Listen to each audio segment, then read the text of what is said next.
Thank you. Members, we have all been elected as representatives of Cornish communities. This is indeed a great privilege, and linked to this privilege is our duty to stand up for Cornwall.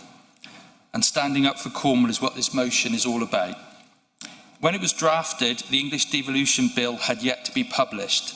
This has now happened, and in moving this proposition, I would ask that the second bullet point is modified to notes that the English Devolution and Community Empowerment Bill has been published. I have forwarded this tweet to Democratic Services so it can be updated on the screen.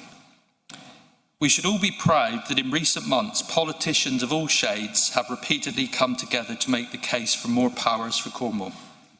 I recall that it was not long after the general election that all 6 Cornish MPs came together with group leaders from across this authority to co-sign a letter to the government seeking greater autonomy.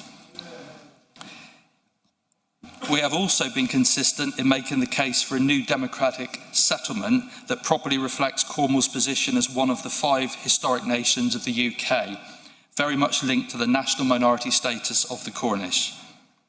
I remain disappointed that ministers in Westminster have yet to address these representations, and I'm disappointed that the new legislation, focusing on regionalisation and combined or mayoral authorities, does not include a tailored deal for Cornwall.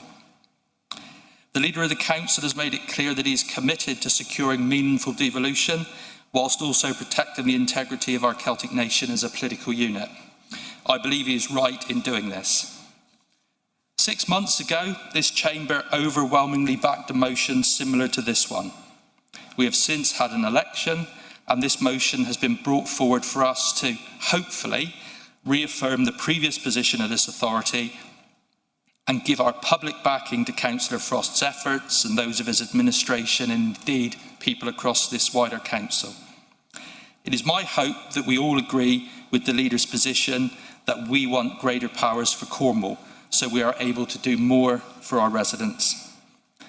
I do accept there may be varying views about what form devolution for Cornwall might take, and I look forward to such discussions. But the purpose of this motion today is to bring people together by focusing on our support for the principle of proper devolution on a Cornwall footprint.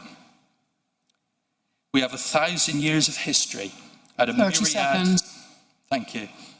We have 1,000 years of history and a myriad of reasons, cultural, economic, environmental, linguistic, social, as to why we need to stand together and maintain our unity in pushing for that meaningful and bespoke settlement for Cornwall. As democratically elected representatives of Cornwall, please make one and all proud by sending this strong message to Westminster. And please back this important motion today. Thank you.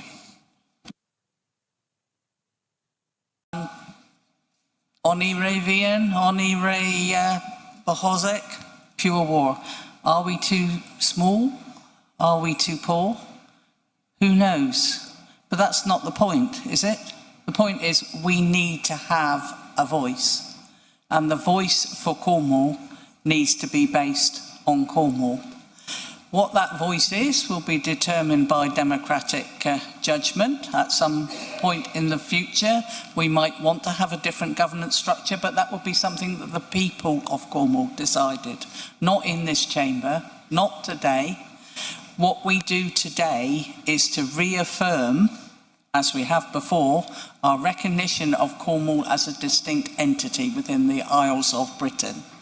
And that distinct entity is protected by the framework protection of national minorities. So the Cornish are recognised as a national minority, but what we need is the area of Cornwall to be recognised as a distinct place. We were talking earlier about sense of place and the importance of sense of place. The Leader was saying that. This place is the place where we all are. Whatever our ethnic background, whatever our communities, whatever our gender or gender reassignment or whatever, we are all citizens of this place. And this place deserves to be recognised as having a voice and having the ability to make our own decisions without having to be told by Westminster what we should be doing and who we should be doing it with. We should be negotiating from a position of strength, and that all this motion is doing is enabling our leader to negotiate with Westminster Government from a position of strength to ensure that we have a genuine voice for Cornwall, which will benefit our Cornish taxpayers and benefit our Cornish citizens and benefit the future of all the young people in Cornwall who are wanting to have that voice. So I'd ask members to please support this motion in its entirety.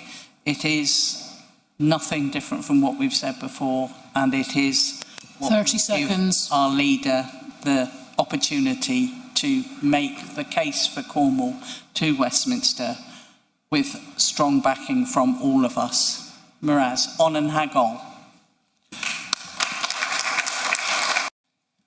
Thank you.